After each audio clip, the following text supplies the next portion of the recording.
Olá, meus amores! Quinta-feira, dessa vez uma quinta-feira muito especial. A gente tá estreando aqui, então, o nosso quadro Fala Nutri. E, né, esse quadro maravilhoso vai ter a participação da queridíssima Luísa Simões. Se você não conhece essa Nutri, meu bem, eu tenho certeza que vocês vão se apaixonar por ela, como eu me apaixonei quando eu comecei a entender melhor o trabalho que ela realiza, a forma como ela enxerga as pessoas, porque não são só pacientes, são pessoas como um todo. Então, a gente vem de uma junção, né, do entendimento, a gente compartilha do entendimento sobre as pessoas que a gente atende e a gente vai vir com muita novidade por aí. Isso aqui é só o começo da nossa parceria. Tô muito feliz por ter todas vocês aqui. Já pega esse aviãozinho aí, encaminha pra todo mundo que você sabe que sofre com enxaqueca, que tem dúvidas sobre alimentação. Boa noite, Adri. Porque assim, né, ó, vamos combinar. O que vocês mais perguntam aqui é sobre alimentação e enxaqueca. Então essa parceria aqui com a Lu vai ser um arraso. É um espaço pra vocês tirarem dúvida, é um espaço pra vocês terem informações de qualidade, vindo de uma nutricionista que estuda muito, que é maravilhosa. Então não esquece de colocar aí aviãozinho. Antes de chamar a Lu aqui, porque eu já vi, vocês viram? Ela já começou a fazer o chazinho dela pra tomar com a gente. Quero saber quem é que tá com o seu chazinho aí pra me acompanhar durante essa live. Esse Fala Nutri, dando início aí então à estreia desse novo quadro aqui do Empoderamento na Enxaqueca. Quem é que tá com o chazinho aí? Manda uma xícara de chá aí pra mim, pra eu saber. Vamos nos hidratar. A ideia é que esse primeiro chazinho, esse último chazinho do dia, seja um chazinho mais calmante, justamente pra gente desacelerar, que daqui a pouquinho tá na hora de, ó, pegar no sono. Beleza? Vou chamar a Lu aqui. E eu tenho certeza que vou cantar com essa mulher, gente. Vamos lá. Enquanto a Lu entra, cadê a galera com chazinho? Oi, Lu! Oiê! Tudo bem? Tudo bem? E você? Tudo ótimo. Gente, essa é a Luísa Simões. Pros íntimos Lu, pros não íntimos Lu também podem Lu chamar também, ela sempre. sempre, né? Ai, não, pelo Eu e a amor de Lu, Deus, não quero nada de começar com essa história de doutora. Não tem doutora. nada de doutora aqui não, hein, ó. Já É começa Lu, né? assim, já começa Nutri brigando. pode. Nutri Lu pode? pode, Lu pode. Então tá bom. Vamos Tudo lá, certo. gente. Então, o que acontece? Eu e a Lu, as duas somos formadas pela Universidade Federal de São Paulo. Eu me formei em nutrição.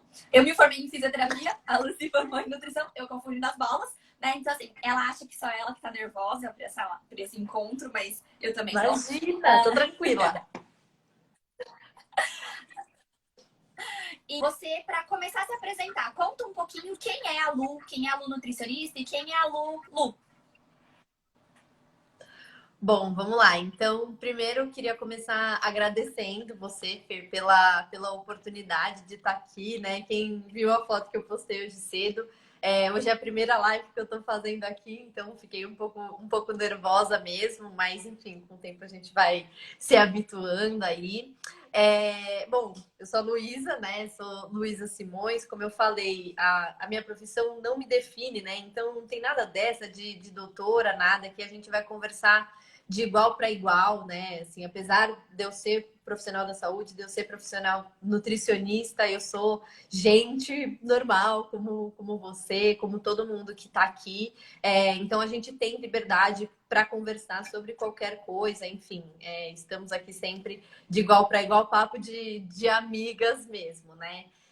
Como a Fer já introduziu, eu me formei na Unifesp, lá em Santos, né, na Universidade Federal de São Paulo. Me formei no meio de 2019 e desde então só atendi em consultório particular mesmo, né? Claro que no final da faculdade a gente faz os estágios obrigatórios em outras áreas, enfim, mas eu sempre sempre busquei mesmo o atendimento clínico, né? Sempre foi o que eu mais gostei. E eu acho engraçado quando perguntam, né, quem é a Lu nutricionista e quem é a Lu fora da nutrição. E na verdade eu não acredito que tem muito isso, né? E o que exatamente, porque eu vivo de fato a nutrição, né? Então, assim, não é uma coisa que eu entro no consultório ali, converso e saio de lá e minha vida muda completamente, minha ideia muda completamente. Não é assim que funciona, né? E da mesma forma que eu o que eu passo para os meus pacientes e o que eu quero passar aqui para vocês hoje também é vida normal, né? É claro que com as suas particularidades aí, dependendo de cada caso sempre. No caso aqui a gente está falando especificamente de enxaqueca, mas todo mundo tem deslizes e tudo mais, e nem por isso a gente deixa de seguir um estilo de vida saudável aí na maior parte do tempo, que eu acho que é isso que mais importa de fato, né? Então, assim, vocês sempre vão me ver a mesma pessoa. Então, a mesma pessoa que tá no consultório, a pessoa que vai estar conversando com vocês aqui, a pessoa que de vez em quando vai aparecer com uma toalha na cabeça, vai aparecer toda suada depois do treino. É todo mundo a Essa é mesma a Lu. coisa. Exatamente, essa sou eu. Cada uma parte de uma Lu, né? E forma a Lu como um todo. É isso, gente. Já deu para perceber por que eu e a Lu a gente se identifica tanto, né? É isso. O que a gente faz fora do Instagram, o que a gente faz fora do consultório, é exatamente o que a gente faz dentro também. Então, a gente é o nosso estilo de vida. O que a gente fala é importante que a gente sempre traga para vocês muita verdade no que a gente diz, né? E muito do que a gente vai ensinar e do que a gente vai falar para vocês é o que a gente coloca em prática na nossa vida, no dia a dia, né? Vocês vão ver que a gente, às vezes, a gente quer complicar demais coisas que, na verdade, são muito simples, né? E, Lu, para dar introdução já para isso, a gente já recebeu uma pergunta aqui que eu quero até começar, que eu acho que é um bom começo. Deixa eu ver aqui, que a Ju mandou aqui, tá? Então, para já dar uma introdução antes da gente começar com as perguntas que as meninas mandaram na caixinha de perguntas. Então, a Ju colocou assim, ó. Eu sei os alimentos que me fazem mal, mas eu não sei por onde começar com uma dieta ideal para quem sofre com enxaqueca. Lu, vamos começar do começo. Ju, a gente vai te explicar então. Lu, conta pra mim qual é a dieta ideal para quem sofre com enxaqueca. A dieta ideal? Bom, primeiro a gente tem que começar pelo básico, né? Então, a dieta ideal para quem tem enxaqueca é a mesma dieta ideal para quem não tem enxaqueca. E isso é difícil muitas pessoas entenderem, né? Exatamente. Fala, como assim? Mas não tem que tirar isso, não tem que tirar aquilo, isso pode, isso não pode. E, na verdade, o foco não é esse, né? A gente precisa primeiro fortalecer uma base. E qual é essa base? Comida de verdade. Né? Então, assim, comer o mínimo possível de alimentos industrializados, priorizar sempre todos os tipos de vegetais, proteínas, animais ou vegetais, né? Se você não come proteína animal, frutas, legumes, verduras, raízes, é isso que você tem que se basear. E aí, claro, dentro desse contexto, ainda assim vão ter alimentos que são alimentos saudáveis e que podem sim ser gatilhos para crises de enxaquecas para algumas pessoas. Também não é para todo mundo. Então, não existe uma lista de alimentos que eu falo, olha, quem tem enxaqueca, esse daqui não pode, esse daqui pode e não vai ter. Isso não existe, gente, não existe, tá? Então, se tem alguma listinha aí que você recebeu de alguém, rasga e joga fora, porque não funciona assim, tá? Muito pelo contrário. É isso, né, Lu? As pessoas têm a falsa ideia de que elas vão chegar no teu consultório, né? E quando perguntarem sobre alimentação e enxaqueca, e você vai abrir a gaveta, vai tirar uma dieta pronta. Ah, é enxaqueca que você tem? Tá. Ah, é pressão alta que você tem? Tá. Ah, é diabetes? Tá. E, gente, não é assim, né? Ao mesmo tempo que é muito mais simples do que a gente do que a forma como a grande maioria de nós trata, ao mesmo tempo ela é bem complexa. Por quê, né, Lu? Porque a gente precisa partir do básico, que é uma autoobservação, que é entender e se questionar do porquê e o que é que a gente está colocando para dentro do nosso corpo, né? A gente vive num ritmo tão acelerado que muitas vezes a gente nem se questiona se o que a gente está sentindo é fome mesmo, se na verdade aquilo não é sede, se na verdade aquilo não é tédio, se na verdade aquilo não é uma angústia. A gente desconta na comida muitos sentimentos, né? E a gente vai só empurrando e no final a gente acaba culpando, né, coisas do dia a dia que muitas vezes a gente acaba rotulando como vilões e não é bem assim, né?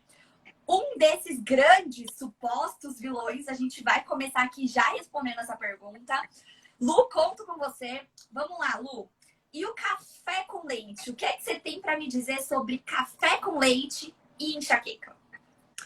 Pois é, né? Então, assim, são dois alimentos super polêmicos quando a gente fala em enxaqueca, porque os dois têm um potencial mais pró-inflamatório, tá? Então, vamos definir primeiro esse ponto, né? Primeiro, ser pró-inflamatório não significa que vai ser ruim para todo mundo, tá? Ele tem um potencial, não significa que vai ser. Segundo ponto, inflamação, de uma forma geral, é um mecanismo de defesa do nosso corpo. Então, a gente precisa dele, tá? Ele é importante, ele não acontece à toa, tá? É como quando a gente se machuca, bate e fica ali aquele vermelho, doendo. Isso é um sinal inflamatório. Só que quando isso acontece de forma crônica, lá dentro do nosso organismo, é que a história fica diferente. Então, se é uma coisa aguda, você bateu, machucou, o seu sistema imune é ativado, fala, putz, tá, machucou ali, vou ali e resolvo. Agora, se você fica o tempo inteiro lançando mão de alguns alimentos que não são legais para o seu corpo, é como se esses sinais estivessem sendo liberados o tempo inteiro, tá? E esses alimentos, né? Então, no caso aí, principalmente o leite, é um desses alimentos que ativa ali para muitas pessoas falar, putz, isso aqui não tá legal, isso aqui eu não digiro muito bem, né? Então, por isso tem esse potencial mais pró-inflamatório. E o café, principalmente por ser um estimulante. Então, dependendo da quantidade que você toma, pode sim desencadear, ser um desencadeador de crises. Aí a pergunta é: quanto que você vai tomar de café? Quanto que você vai tomar de leite? Tem que ser sempre o café com leite, né? Misturar dois potenciais gatilhos aí juntos. Logo pela manhã ainda, né, Lu? Exato, já acorda com esse bum, para dar um susto, né, no corpo. Não faz nem um carinho, já chega dando susto. Será que não seria uma possibilidade, talvez, substituir esse leite por uma outra fonte, talvez uma bebida vegetal, que não tem a mesma composição, de fato, que o leite, mas pode entrar como um substituto para quem tem mais esse apego, né? Uma bebida mais sentimental aí. Então, pode ser uma alternativa, tá? Então, assim, a minha sugestão não seria tomar todos os dias o café com leite, mas principalmente se você está num período mais sensível, vamos dizer assim. Então, se você está bem, está fazendo o seu diário da enxaqueca, já conseguiu identificar tudo que você faz, que não te faz bem, já está bem controlado, você sabe quando você vai começar a entrar naquela primeira fase ali da crise, você já consegue identificar e usar estratégias para melhorar. Então, se você está numa fase mais sensível, vamos dizer assim, você não precisa colocar aquilo ali, porque assim, é colocar uma faísca no meio da palha, né? Então, assim, não tem necessidade. É isso, é esse tipo de estratégia, gente, só para vocês entenderem, que define, por exemplo, a pessoa que fala assim: nossa, Fer, eu comi um chocolate um dia, aquela marca, aquele chocolate específico, aquela quantidade, sem problemas. E aí teve um outro dia que eu comi aquele mesmo chocolate, aquela mesma quantidade e me deu crise. Daí a gente vai poder dizer, então, que o chocolate é o gatilho da sua crise? Não. Por quê? Porque o teu corpo, ele já estava em desequilíbrio. O teu corpo já estava... Faltava só uma gotinha para a crise vir. E aí o chocolate, naquele dia, foi aquela gotinha. Então, necessariamente, você vai ter que banir aquele chocolate 70% cacau que você comprou, que pagou caro naquele bichinho, para comer, né? Para você matar essa sua vontade de chocolate de vez em quando. Você vai ter que banir ele, porque em um momento específico você comeu ele e ele te deu crise? Não. Você precisa praticar autoobservação. Agora sim, se toda vez que você come ele, você tem crise, quer dizer que ele é um teu gatilho. Outra coisa que é importante a gente levar em consideração, gente, é que os gatilhos mudam. De verdade. Por quê? Porque conforme você vai reequilibrando o teu corpo, ele vai tendo respostas diferentes. Se o teu corpo está muito inflamado, qualquer coisa pode ser gatilho. Um feijão pode ser gatilho para tua crise, se teu corpo está inflamado. Agora, se teu corpo está desinflamado, a gama de gatilhos, ela diminui muito. Porque você não está tão vulnerável às crises, né? Lu, outra dúvida falando assim dos polêmicos. Já que a gente já começou falando de polêmicos, vamos de polêmicos. Deixa eu só ler um comentário aqui que eu achei bacana, ó. A Ana colocou assim, ó: café, bebida alcoólica, estresse, tudo me ataca. Melhorou muito depois que comecei a tomar naratriptana. Ana, o naratriptana, ele é um abortivo de crise. Ele não é um remédio que você toma com frequência. Se você está usando naratriptana mais de 2 vezes na semana, ele já te enquadra numa cefaleia por uso excessivo de analgésicos. E aí uma série de consequências podem vir tanto no âmbito de transformar a sua enxaqueca episódica numa enxaqueca crônica, que é aquela que você tem dor 15 dias ou mais do mês, quanto no sentido de um desgaste e do estresse que você está provocando para o seu fígado, que vai metabolizar esse medicamento, e também para sua função renal. Então tem que tomar cuidado com o uso excessivo de analgésicos, tá bom? E outra coisa, Ana, também, se você só melhora tomando o remédio, na verdade você tá só tampando o sol com a peneira, né? Você não tá resolvendo a causa de fato. Então, se você já sabe que o café, a bebida alcoólica, o estresse te causam dor, por que não evitar o café, a bebida alcoólica, tentar fazer o manejo do estresse? Talvez seja mais jogo do que você ficar tomando remédio. Exato. Ó, uma pergunta do Anderson. Anderson, seja muito bem-vindo. Lu, como a gente já conversou, a grande maioria do nosso público é mulher, então toda vez que aparece um homem por aqui, a gente para tudo pra responder a pergunta dele. Para tudo pra dar apoio.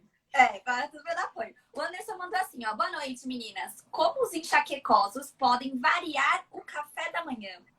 Lu, vamos falar um pouquinho de variação. Quando a gente fala de variação, Anderson, a maioria das variações que eu vejo nas minhas pacientes enxaquecosas, eu não gosto muito de falar enxaquecosas, mas já que você falou enxaquecosas, vamos falar enxaquecosas. É assim, ó. Antes ela comia pão francês ou pão de forma. Aí, quando ela percebe que existe uma relação do carboidrato, ela resolve mudar. Daí ela vai pra tapioca. Lu, comente pra mim sobre a tapioca como opção de café da manhã. Tá, vamos lá. Então, primeiro de tudo, deixa eu só respondendo o Anderson. Na verdade, vamos começar desmistificando e tirando essa ideia da cabeça de que a gente tem que tirar tudo. Então, na verdade, opções de café da manhã tem milhares. Provavelmente está pensando, o que eu vou comer se eu não vou comer meu pãozinho, né? Que a gente nem chegou nesse assunto ainda. Mas, enfim, bom. Qual que é ponto aí, né? Então, muito se fala sobre o glúten como um potencial inflamatório, que de fato é, tá? Principalmente quando você já tá mais sensibilizado. E aqui eu não estou falando em doença celíaca, que é uma doença autoimune específica que tem como potencial gatilho o consumo de glúten. Aí, claro, não é para consumir mesmo. Mas existe sim uma sensibilidade ao glúten não celíaca. Existe uma sensibilidade ao trigo não celíaca, até por conta de pesticidas que são usados ali nessa fabricação do trigo. Então, assim, é um ponto muito complexo que até foge do glúten em si, tá? Mas sim, o glúten pode ser um potencial aí, os alimentos fontes, né? Então, trigo, centeio, cevada, enfim, podem ser um potencial gatilho, sim, das crises. Por isso que as pessoas acabam buscando alternativas sem glúten para substituir, né? E aí entra nisso de substituir o pãozinho tradicional por uma tapioca. Só que a tapioca, apesar dela não ter glúten, ela também não tem nada mais além de carboidrato de alta carga glicêmica. Então, assim, não deixa de ser uma farinha branca. Né? Exato, não tem nada, assim, é uma farinha branca, você consegue fazer ali uma preparação ou outra, só que tem uma alta carga glicêmica. Então, se você acompanha, já viu aqui os vídeos da feira, ela fala bastante sobre isso, sobre fazer esse pico glicêmico, né? Que isso acontece quando a gente come alimentos de alta carga glicêmica. Então, o que é essa carga, né? Que tem a diferença também de índice e carga glicêmica. Então, o índice é quanto que ele vai aumentar, quanto que o alimento vai aumentar, né? E a gente difere, né? Quanto tempo ou quanto. E, na verdade, me importa muito mais quanto vai aumentar, então, essa carga glicêmica, se vai aumentar muito a sua glicemia ou se vai aumentar pouco, ou se vai demorar meia hora ou uma hora para aumentar, certo? Porque assim, se vai chegar num pico em mais tempo, não importa, porque vai ter um pico da mesma forma, tá? Então, isso são conceitos aí pra gente diferenciar. Mas, de qualquer forma, a tapioca entraria aí como um desses alimentos que vai fazer um super pico aí na sua glicemia. E da mesma forma que faz um pico, geralmente faz um rebote. Então, são dois problemas que a gente tem aí. O pico, na verdade, são três problemas. O pico, o rebote e também o fato de que quando acontece esse rebote, você passa a sentir mais fome. Então, além de tudo, é um alimento que... Exato, é um alimento que não vai te dar saciedade. né? Então, assim, a gente precisa entender em qual contexto que essa tapioca vai estar. Se você consome, por exemplo, só uma tapioca com queijo, vai ser uma coisa, né? Já começa aí também que tem a questão do queijo, que também já entra na lista, né? Na lista dos vilões da enxaqueca aí, que o pessoal vai difundindo. Enfim, se você consome um pouco de tapioca junto com ovo, por exemplo, vai fazer uma crepioca, a sua resposta metabólica, glicêmica, é completamente diferente. Por isso que, assim, não demonizar, tá? O alimento específico, não tem nenhum problema você consumir a tapioca. Se você está em crise, é melhor, a meu ver, que você consuma pouca tapioca num bom contexto do que você consuma um pão com manteiga, por exemplo, sem mais nada, sem nenhuma fonte de proteína, nada. Mas se você já tá ali no meio do turbilhão, eu não usaria tapioca nesse momento também, ainda que em pequena quantidade, tá? Então, a gente já desmistifica também esse ponto que não é só o glúten, mas também é algo pra gente dar uma atenção. Tá. Gente, prestem atenção. A Lu, ela tem muito cuidado em algumas falas dela. Eu acho isso muito fofo, na verdade. E todo mundo deveria ter esse cuidado, né? Ela não diz, reparem, ela não diz isso não pode. A tapioca não pode. Ou o café não pode. Ou o leite não pode. Né? Então, tirem isso da cabeça de vocês, isso pode, isso não pode. Para quem entrou depois, só pra gente retomar, a Lu deixou muito claro no começo da live, quem chegou atrasado não tem problema, a live vai ficar salva para vocês assistirem, que isso depende de organismo para organismo, isso depende do quanto você tem feito, do seu estilo de vida, da sua frequência, da sua intensidade de crises de enxaqueca. Então, não acreditem em listas prontas de alimentos pode e não pode, ok? Por exemplo, a Raquel comentou assim, ó, comi tapioca e me deu enxaqueca na hora. Raquel, duas coisas nesse cenário. Primeiro, a gente tem que observar se você já não estava, na verdade, no ponto de bala para ter uma crise. Aí a gente vai estar demonizando a tapioca e, na verdade, o que te deixou no ponto de bala foi outra coisa. Vamos lembrar, foi o post de ontem, a enxaqueca tem 4 fases, gente. E a primeira delas, ela pode durar até 2 dias antes. Então, se você é aquela pessoa que fala assim, ó, nossa, toda segunda-feira de manhã eu acordo em crise de enxaqueca. Aí você vai falar, é o meu trabalho, é o estresse, é porque eu sei que eu vou trabalhar, eu fico estressada. Bebê, não é nem por aí, não. Muito provavelmente, no final de semana, a senhorita deu uma escorregada na alimentação. E aí que a crise começou a se instalar.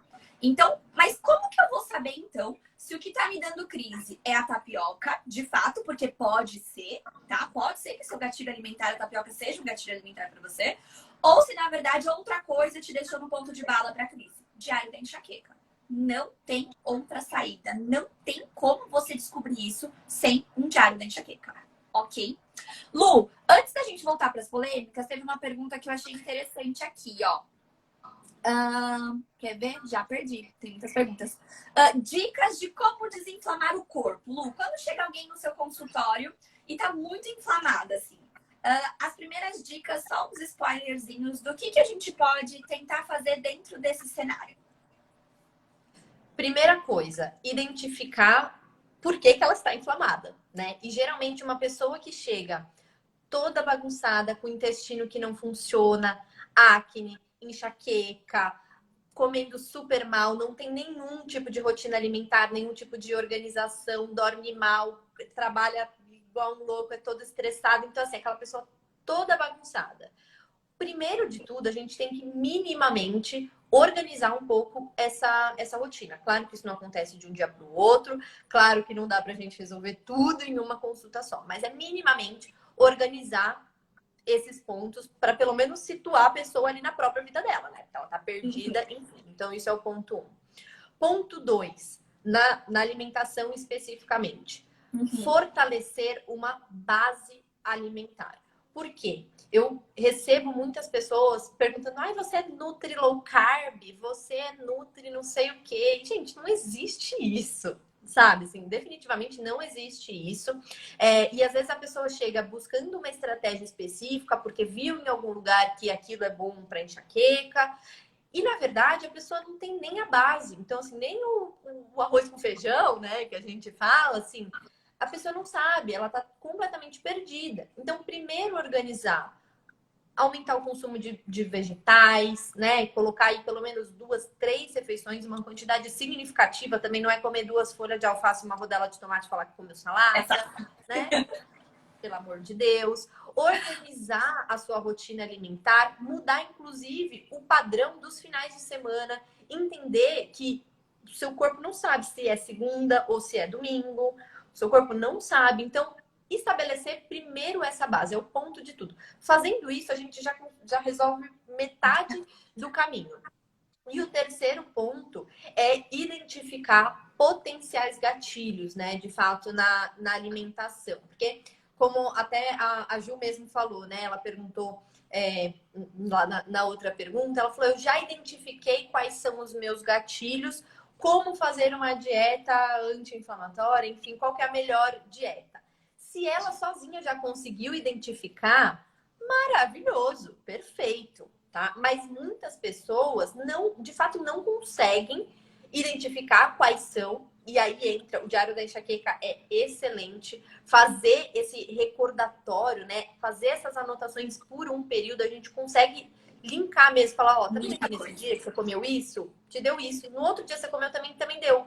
E a gente consegue fazer esses links, assim, é muito certeiro de fato, fazer esse recordatório, tá? Então, eu gosto bastante. Esses são os 3 pontos que eu trabalho sempre, assim, logo de início.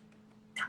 Ótimo, gente. Então, assim, não dá pra falar assim, ó, então, entendi que tô inflamada, não sei por onde começar. A Lu já deu o primeiro passo, né? Então, antes de mais nada, como é muita informação e eu sei que quem tem enxaqueca tem memória ruim, assistam a live de novo depois, caderninho na mão pra anotar, tá? Mas só vou retomar pra vocês aqui o primeiro passo que ela deu, que é o mais importante de início, organizar a sua rotina. Ter uma rotina é importante para o teu corpo.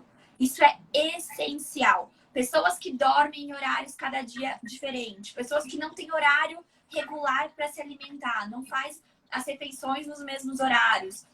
Pessoas que pulam muitas refeições, que na verdade não prestam atenção quando estão comendo, que comem assistindo televisão, mexendo no celular, falando com a vizinha. Gente, tudo isso atrapalha.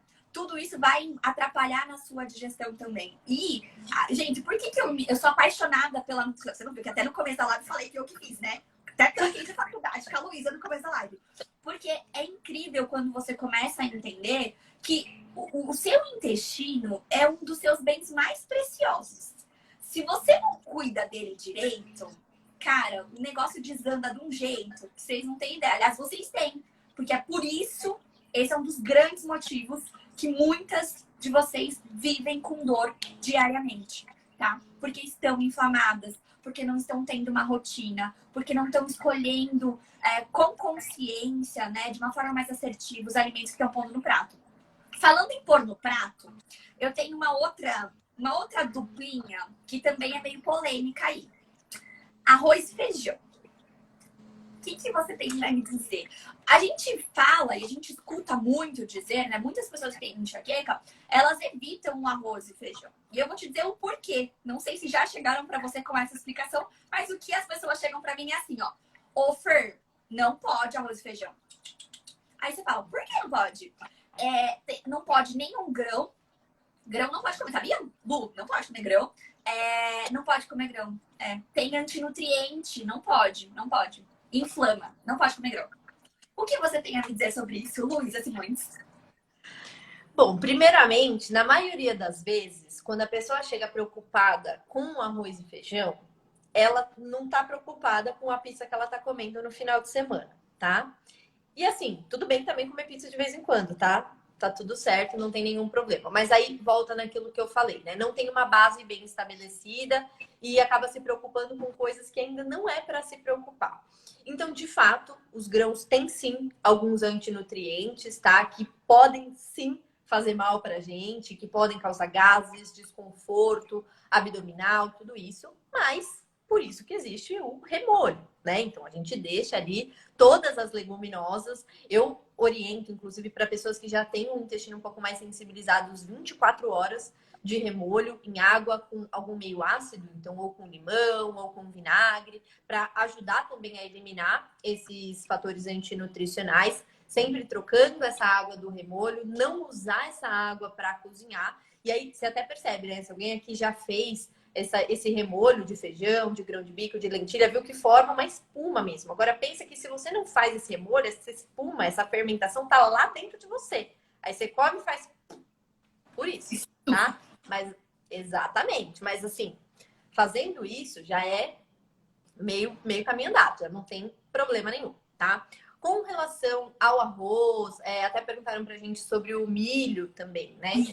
Na verdade, assim, é muito mais até por conta dessa carga glicêmica também, tá? O arroz. Não vejo nenhum problema em consumir eventualmente, mas por que você precisa comer todos os dias o arroz e feijão? Claro que aqui no Brasil a gente tem isso como hábito, né? Faz parte da nossa alimentação. Mas às vezes a gente vê a pessoa que come todo santo dia arroz, feijão e bife, arroz, feijão e bife. E na verdade o problema não é o arroz e feijão, mas sim você não variar a sua alimentação. Então, por que de vez em quando você não come um grão de bico, ou não come uma lentilha, ou ao invés de comer arroz e feijão, come uma raiz, uma mandioca, uma batata doce, uma batata? Por que não, né? Então, assim, é muito mais pensar qual que é o contexto ali em que isso tá inserido. Só com relação ao milho, é importante a gente falar aqui que, assim, não é um problema também, porém, muitas pessoas, de fato, não digerem o milho. Para quem tem o hábito, e que deveria todo mundo ter, tá? Já fica aqui o recado de olhar pro cocô depois que vai ao banheiro. Se você come o milho, depois de um tempo, vai no banheiro e você consegue até ver o grãozinho ali, ele sai inteiro, assim, passou inteiro, passou batido. E para algumas pessoas, isso não é um problema, não causa nenhum tipo de desconforto. Agora, qualquer tipo de alimento, qualquer um, mal digerido, se você olha para o seu cocô e você consegue identificar o que está ali, significa que você não digeriu aquilo. E para o seu intestino, se o seu intestino não está conseguindo digerir bem as coisas, podem ser vários problemas desde lá do começo. Como que você tá? Como que tá a sua mastigação, né? O nosso dente tá aí para isso, a gente já começa a liberar enzimas já na boca. Como é que tá a sua liberação de ácido no estômago, a sua digestão ali no estômago? Então, se você fica tomando um monte de medicamento antiácido, que fala, eu tenho refluxo, não sei o que, toma antiácido, e aí que não digere nada mesmo. Então, assim, a gente precisa prestar mais atenção nesse ponto. E também, claro, na qualidade do produto que você está comendo. Então, assim, se você vai comer um milho na praia com margarina, é uma coisa. Se você vai comer a espiga ali, bonitinha, que você cozinhou, tranquila, né? O milho é outra. Se você vai comer um milho que vem na latinha, que tá ali numa conserva, que tem açúcar, é outra completamente diferente. Então tem que. Não é só a gente definir o alimento, mas a forma de preparo desse alimento, a forma como esse alimento é trazido a nós também é importante. Lu, uma dúvida que me surgiu aqui quando a gente estava falando de carga glicêmica, né? Então a gente estava falando do arroz. Se a gente pensar em alguém que quer comer arroz, porque tem um monte de gente comentou aí, eu tô lascada, como arroz e feijão todo dia. Então a primeira dica que a Lu já deu é varie, né? Não tem por que não variar. Um dia faz o feijão branco, outro dia faz grão de bico, outro dia faz lentilha. O arroz, é interessante a gente variar o arroz branco com arroz integral também? A diferença, sinceramente, agora todo mundo vai ficar até mais aliviado, mas a diferença é muito pequena. Se a gente for pensar, falar, não, o arroz integral tem mais fibras. Tem, talvez, sei lá, 2 gramas a mais de fibras, assim. É muito pouco significativa essa diferença. Então, assim, por exemplo, eu particularmente, no meu gosto, eu prefiro o arroz branco, tá? Então, assim, quando eu quero comer arroz, eu vou comer o arroz que eu quero ali, de fato mesmo, que eu acho mais gostoso, e tá tudo certo. Então, assim, pensando na carga glicêmica, vai fazer muito mais diferença a quantidade que você vai comer do que se você vai comer o integral ou o branco. Tá. Além disso, a Dé perguntou aqui, ó. A gente estava falando do molho, né? Do remolho, né? Então, deixar os grãos de molho. Ela perguntou se no caso do arroz também é necessário deixar ele de molho. Não necessariamente, tá? Eu geralmente só lavo mesmo o arroz, porque aí a gente consegue até tirar um pouco, minimizar ali esse amido, mas não tem necessidade de deixar de molho, não. Tá. Então, a gente falou já sobre os grandes tabus, né? café com leite de manhã. Se você perguntou isso depois, é porque você não chegou no comecinho da live, não tem problema. Dá uma assistida lá. A gente não vai voltar nessa pergunta, porque tem um monte de outras perguntas ainda pra gente bater aqui. A gente falou já da questão da farinha e a gente falou também da tapioca. Falamos agora do arroz, do feijão e do milho. E agora eu queria perguntar pra você. Eu sei que você já deu uma palhinha, você já falou um pouco sobre o glúten, mas eu queria falar sobre duas coisas. Lactose, né? Então, leite com ou sem lactose, né? Se tem uma grande diferença aí, com lactose ou sem lactose. E depois, paralelamente, que aí você já embala tudo ali, até a pergunta da Dani em relação ao queijo, mulher e o queijo. Então, junta as duas aí, Lu. Tá, o leite, né? Os lácteos, de uma forma geral, eles geram realmente muita dúvida, né? Porque são termos um pouco técnicos e acabam confundindo de fato. Então, a lactose é a parte de carboidrato, a parte de açúcar que tem no leite, tá? E muitas pessoas não têm a enzima, então a maquininha ali que a gente tem dentro da gente, para quebrar essa lactose. Né? Então, para a gente conseguir digerir ela é uma molécula, são duas moléculas assim juntas. Para a gente conseguir digerir ela, a gente precisa quebrar ela, né? E muitas pessoas não têm a enzima que faz essa quebra, que é a lactase. Então, a intolerância à lactose é justamente isso, tá? Então, a deficiência ou ausência, né, mesmo dessa enzima. Os produtos que são ditos como zero lactose, na verdade, eles são o produto normal, só que eles têm a enzima adicionada ali. E, teoricamente, a quantidade de enzima que tem no produto é a quantidade suficiente para você digerir a quantidade que está ali na porção. Então, por exemplo, um leite, que a porção seja 200 miligramas, 200 ml, seria a quantidade suficiente para digerir essa quantidade. Então, assim, se você come, para quem tem o hábito de tomar a enzima mesmo, né, a enzima pura, come qualquer alimento e toma depois a enzima, por que às vezes ainda assim tem reação, né? Tem diarreia, tem estufamento, porque essa quantidade talvez não seja equivalente à quantidade que você comeu. Então, por isso que isso pode acontecer. Só que, além da lactose, a gente tem também a alergia à proteína do leite de vaca. Então, aí a coisa se confunde. Fala, meu Deus do céu, agora já era, já não sei mais o que eu Não tenho, posso sei que mais não tô tomar leite, passando bem. Exato, exatamente, não tô entendendo nada. Então, vamos lá. O leite, ele tem algumas frações de proteínas, né? E a proteína que acaba sendo mais alergênica é a caseína, tá? Então, e ainda dentro da caseína, existe a caseína A1 e a caseína A2, tá? Que tem composições, né, diferentes. A proteína da caseína A1, ela tem um potencial mais pró-inflamatório, principalmente para, claro, quem já tem aí uma sensibilidade um pouco maior. Então, por isso que algumas pessoas tomam também o produto sem lactose e ainda assim não passa bem, né? Então, porque a gente está olhando mais para a fração proteica agora. Não é, o seu problema não é o carboidrato, você consegue quebrar, mas a proteína não. E aí isso te causa reação.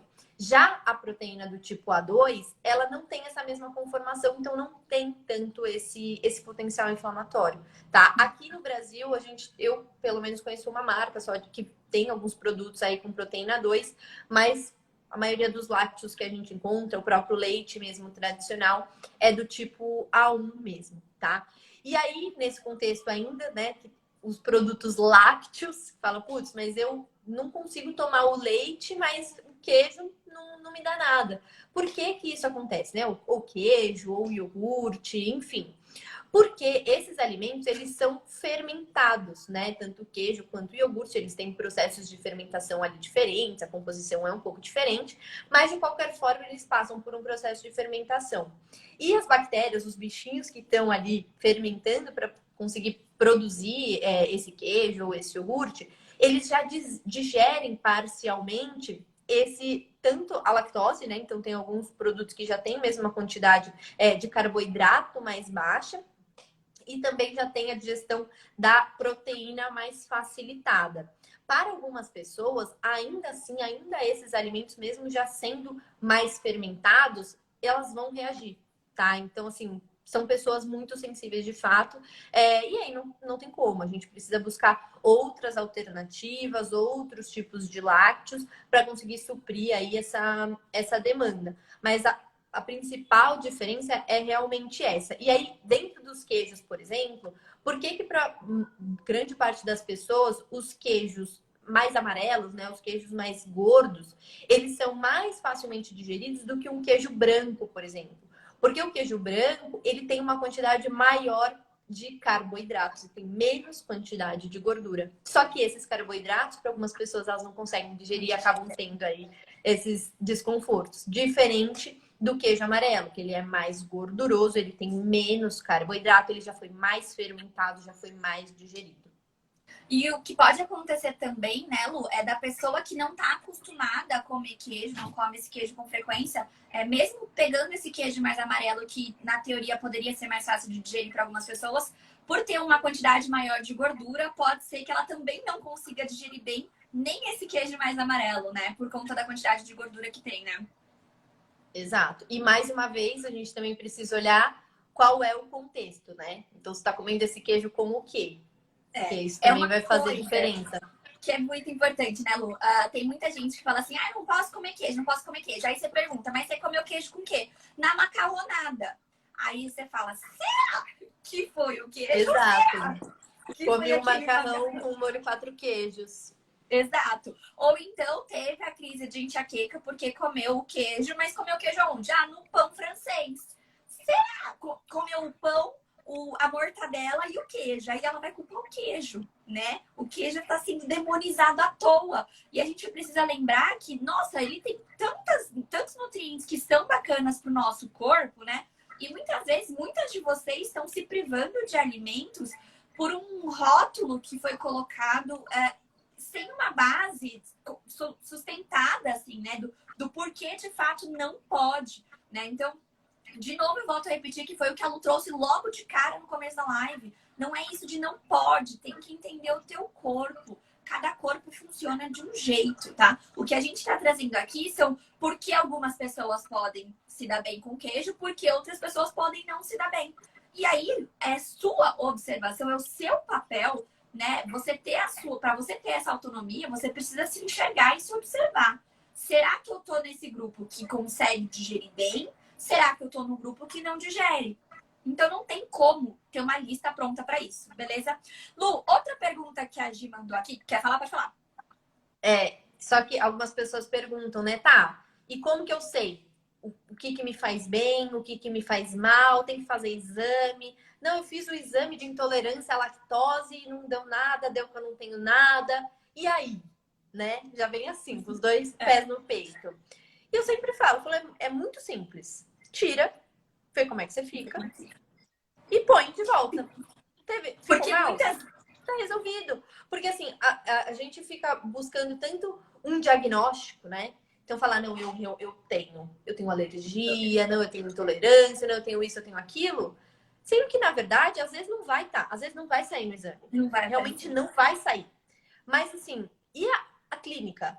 Que horas que você vai parar e olhar para você e falar, putz, isso aqui não tá me caindo bem, né? Então, assim, às vezes a gente eu recebi até uma pergunta de uma paciente minha. Ela falou, olha, eu tomo leite uma vez por dia só, tá? Tomo leite uma vez por dia, mas eu sei que se eu tomar 2 vezes, eu fico mal. À tarde, não consigo me organizar, tal, acabo indo na padaria com um pastelzinho, salgadinho, não sei o que lá. E eu tenho dor de cabeça todos os dias. Nossa, desde não sei quanto tempo eu tenho enxaqueca, minha cabeça dói o dia inteiro. Será que é por isso? Falei, por que você não tenta tirar? Né? Se você já sabe que quando você come, piora. Tenta tirar, assim, tranquilamente, né? E não é falar, ai, não, então isso não pode. Não, é você mesmo fazer um teste, né? Uma autoavaliação que vale mais do que qualquer exame que você fizer, né? Porque a gente sempre fala, a clínica é soberana. Então, depende o exame. Ainda mais quando a gente fala de enxaqueca, né, Lu? Então, às vezes, quando a gente fala de enxaqueca e alimentação, é pior ainda. Porque a pessoa quer que no exame tenha aparecido lá que ela tem algum nível de intolerância. E se não apareceu, aí ela vai continuar comendo que nem não sei o quê. E a gente tem que lembrar, até exemplo da própria enxaqueca, que, gente, a enxaqueca é uma doença que existe, vocês são a prova disso, essas 100 pessoas que estão aqui sabem que existe, né? E que no exame não vai aparecer. É a mesma linha de raciocínio, tá? Então, assim, você tem o sintoma, mas o exame não detectou, paciência, o exame não detectou. Se você tem o sintoma, você tem que ir atrás de uma forma de entender como amenizar esse sintoma. Aliás, não é nem amenizar, é como eliminar, né, esse sintoma. Porque amenizar é o que vocês fazem tapando o sol com a peneira, colocando um monte de analgésico para dentro. Você não tá tratando. Você tá camuflando, você tá colocando a sujeira embaixo do tapete, só que uma hora a conta chega. Na verdade, eu acho que é importante a gente entender esse conceito de que tudo no nosso corpo, uma hora a conta chega. Então, muitas das vezes, quando a gente começa a apresentar crises de enxaqueca lá para os 50 anos, por exemplo, ela tá vindo de um resultado do que a gente fez a vida inteira, tá? E a gente tem pressa, né, Lu, para mudar. A gente come sem perceber, sem prestar atenção na comida, por 10, 20, 30, 40, 50 anos. Daí a gente assistiu a live do Fala Nutri, aprendeu um monte de coisa e fala assim, vou mudar. Aí muda uma semana. E aí vai mandar mensagem e vai falar assim, ó, fiz aquilo que vocês falaram uma semana e eu continuo. Resolveu nada. Não resolveu nada. Pois é, a pessoa vem com essa pressa, sendo que você desequilibrou o teu corpo por 20, 30, 40, 50 anos. Gente, o corpo leva tempo para se reequilibrar, para se restaurar de todos os danos que a gente traz para esse corpo, tá? Então, assim... inclusive Pode falar. Outra coisa eu sempre questiono assim, ó. Quando o neurologista passa para você o medicamento, ele fala assim, ó, a gente vai tomar tal medicamento preventivo. Vou dar um exemplo X, tupiramato. A gente vai tomar tupiramato.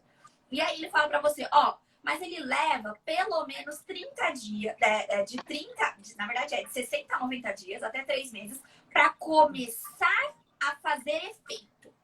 Depois daí, a gente vai marcar um retorno. Então, depois de 3 meses, você vai de novo no neurologista para ele acertar a dose. Porque a dose ainda pode não estar certa e não tá tendo efeito ainda para você. Você fala o quê? Você fala, tá bom. E sai feliz do neurologista. Mesmo sabendo que você vai precisar tomar aquele trem por 3 meses sem ter nada de resultado, provavelmente. Para depois começar a ter resultado. Daí, quando a gente fala em alimentação equilibrada, mudanças de hábito, a gente quer em uma semana que o resultado esteja lá. Reflitam sobre isso, tá? É importante. Pois Lu, a Eliane até perguntou aqui, né? Qual o tempo para testar um alimento? Isso tem de bom. Porque assim, quando eu falo, né, se você reage bem ou se você reage mal, geralmente isso tem bastante relação também com sintomas intestinais, né? Então, se você começa a ter gases de extensão, diarreia, constipação, ou oscila entre diarreia e constipação, tem aqueles gases com cheiro bem forte, bem ruim, azia, refluxo, enfim, tudo isso está relacionado e geralmente é um sinal. E o nosso intestino, ele é muito responsivo, tanto para o bom quanto para o mal. Então, se tem alguma coisa que você está comendo e não está te caindo legal, da mesma forma que ele geralmente te dá um sinal aí bem rápido, ali até se for uma alergia alimentar, no máximo em até uns 2 dias, aí isso deve aparecer. Quando você retira, também. Tá? Então, eu costumo fazer esse acompanhamento aqui, isso vocês podem fazer também com o Diário da Enxaqueca. Por mais ou menos 1, 2 semanas, a gente já consegue fazer uma avaliação perfeita, pelo menos para identificar alguns alimentos que a gente pode dar uma atenção maior. Claro que não vai ser em 2 semanas que você nunca mais vai ter crise de enxaqueca, você vai resolver toda a sua vida. Mas em 15 dias você já começa a ver uma evolução muito grande, né? E assim, todo mundo, em qualquer situação, a gente precisa dar o primeiro passo. Né? Uma vez que você dá o primeiro, e depois dá o segundo, e depois dá o terceiro, você pode estar indo na velocidade que for, mas você está indo sempre para frente, né? E é isso o mais importante. Exatamente, gente. A Lu compartilha do pensamento que eu trago aqui pra vocês, né? Às vezes a gente vai com muita sede ao pote também, né, Lu? A gente fez as coisas tudo em desequilíbrio por muito tempo e às vezes nem sem saber mesmo que não era o adequado. Às vezes por uma questão financeira era o que tinha pra comer, às vezes por falta de informação mesmo. Enfim, Às vezes a gente passa muito tempo fazendo tudo desequilibrado, assim, né? Deixando o nosso corpo meio, né? Mais frágil. E aí, de repente, a gente descobre o que seria bacana. E o que a gente faz? A gente quer virar a nossa vida do avesso de uma vez só, né? Então, de repente, assim, ó, que nem o povo hoje, ó. Tá todo mundo comendo arroz e feijão. Aí vai ter gente que não entendeu direito a live. Já tô dando spoiler, que não tá entendendo direito. E vai falar assim, não pode comer arroz e feijão. Não pode. Não vou mais comer arroz e feijão. A partir de amanhã eu vou comer. O que eu vou comer? Nossa, o que eu vou comer? E é assim que as pessoas chegam pra mim, Lu. E aí, o que as pessoas falam muito pra mim? Eu tô emagrecendo muito. Eu tô quase sumindo. Fora, às vezes que eu recebo mensagem, juro pra você, Lu, das pessoas dizendo assim, estou passando fome. Eu falo, meu bem, o que tá acontecendo?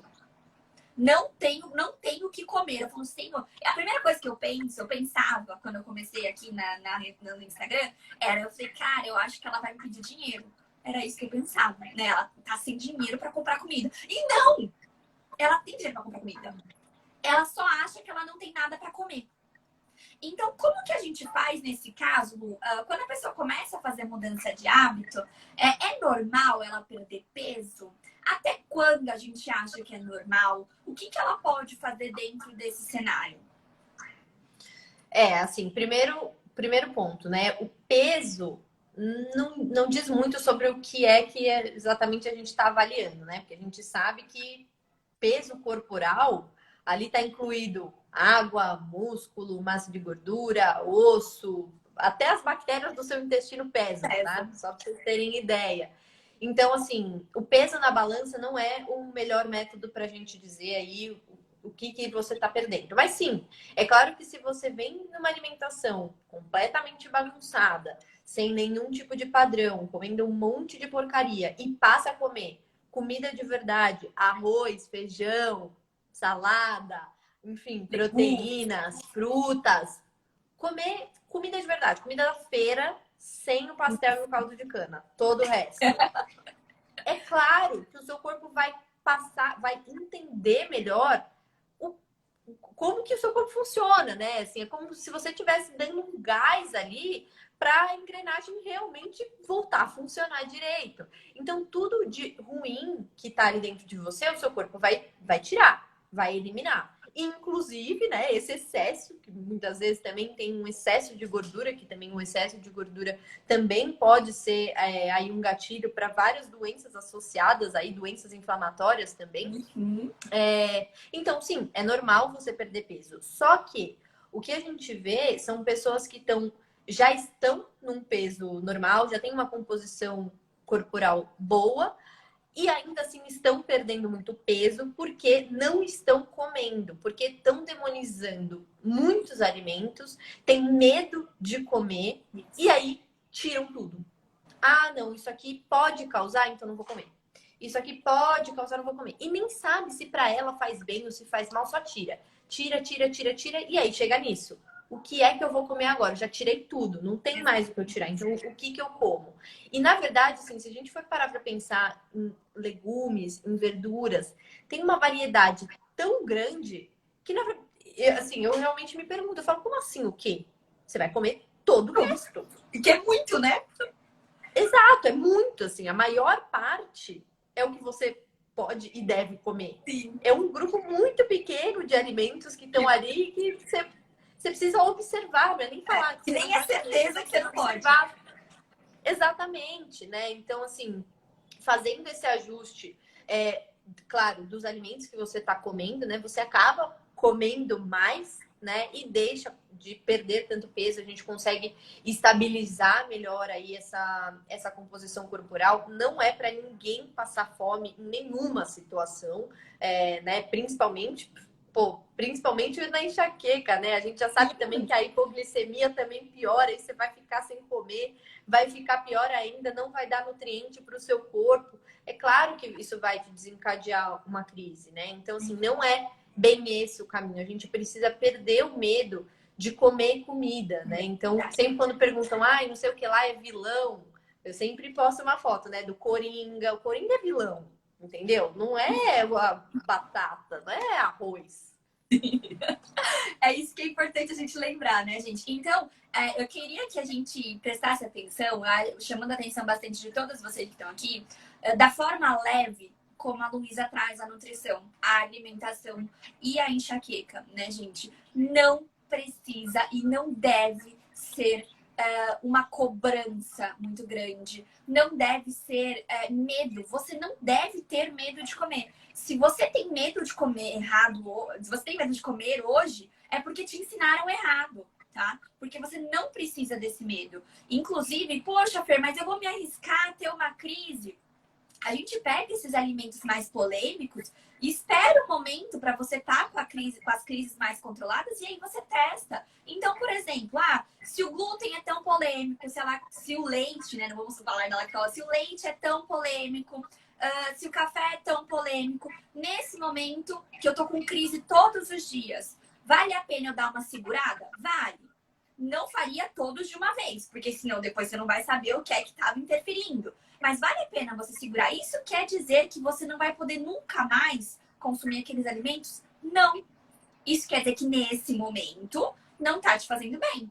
Ninguém sabe daqui 3, 4, 5 meses como é que vai ser, tá? Então não tenham medo de comer. Inclusive, quando a gente fala de alimentos que conhecidamente podem ser gatilhos alimentares, quando a gente pensa em legumes, vegetais, assim, gente, o único que aparece nessa suposta lista aí é o pepino. De resto, não, aí você pode até pensar, quero evitar então o pepino, porque. E na verdade não é nem em relação só à enxaqueca, é porque para muitas pessoas o pepino é mais indigesto, pode ser mais indigesto. Ok, agora, e o resto? Você tem um monte de. Embrulha até a língua, porque. Não dá nem pra fazer uma. Não dá nem pra fazer a lista, né, Lu? De tão grande que é a lista de legumes e vegetais que você tem disponível pra comer.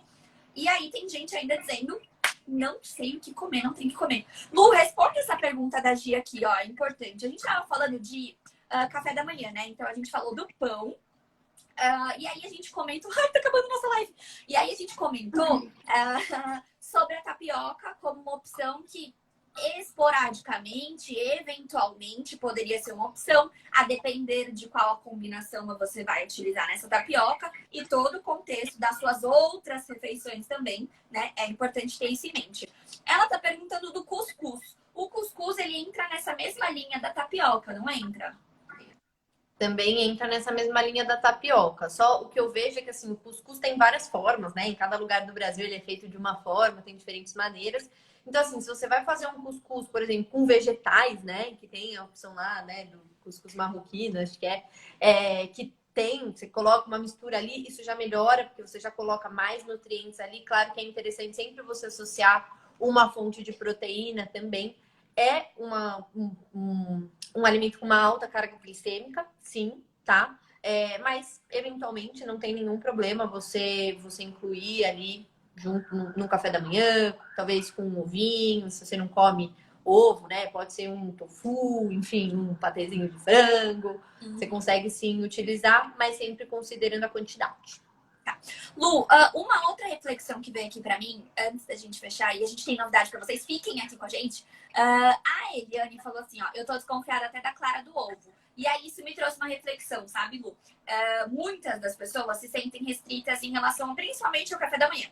Até por isso eu fiz um e-book com um monte de receitas, de opções para essas pessoas que se sentem limitadas, né, em relação ao café da manhã.